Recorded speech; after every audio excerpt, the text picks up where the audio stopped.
Franchement, écoutez bien ce que dit Emmanuel Macron. Écoutez bien attentivement. On se retrouve juste après. N'oubliez pas de liker, les amis. Les militants politiques là qui sont venus, ça ne m'échappe pas, je suis pas un lapin de 6 semaines. Donc, ceux qui sont là pour faire de la politique, ils peuvent rentrer chez eux en précédant le couvre-feu. Moi, je suis là pour parler de l'eau, de la sécurité, de l'alimentation, régler les problèmes. Je suis pas là pour faire de la politique. Allez en faire ailleurs avec moi. Ensuite, Le mec, il se déplace là-bas parce qu'il y a eu un cyclone et tout est rasé. Les gens, ils ont plus de maison. Ils ont plus de maison.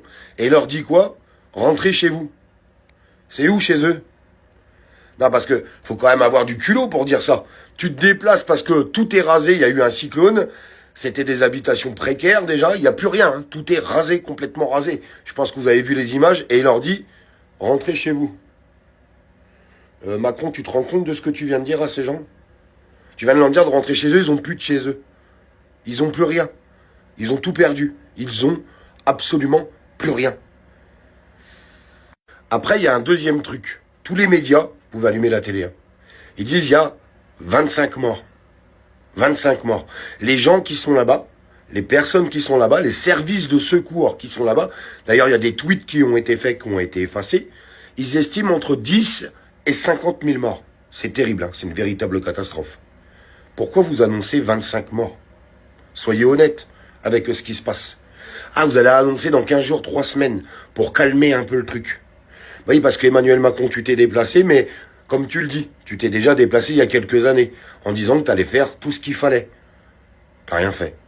En fait, comme d'habitude. C'est incroyable, ce mec.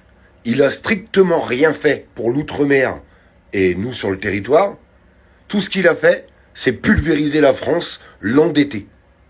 C'est tout ce qu'il a fait.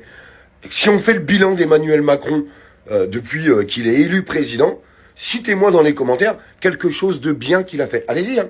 Moi, j'ai beau chercher, je trouve pas. Hein. Je suis désolé. Hein. Je suis vraiment désolé. Hein. Par contre, pour envoyer des milliards en Ukraine, là, il n'y a pas de problème. Là, il n'y a aucun souci. Macron, le chef de la guéguerre. Ah, il doit être fou de la console. Il aime bien jouer à Call of Duty, lui. Non, mais sincèrement, c'est la vérité. Il se permet de se déplacer là-bas pour dire, attendez, nous, on a tout fait. Lui, il a toujours tout fait, c'est jamais de sa faute. Mais en fait, quand on fait le bilan total, c'est une véritable catastrophe. Une véritable catastrophe. Ça fait des années qu'on dénonce tous, hein, tout ce qui se passe. Et malheureusement, j'aurais préféré me tromper, mais on ne s'est pas trompé. Quand on voit l'état du pays, l'état de l'endettement du pays, l'état des Français, l'état moral des Français aujourd'hui. Et je les comprends, hein. Tout est en train de crouler. Hein. On ne parle pas des entreprises qui sont en train de déposer, les gens qui sont en train de se faire licencier à tout va. Attendez 2025. Hein. C'est triste, hein, mais ça va pas être joyeux. Hein.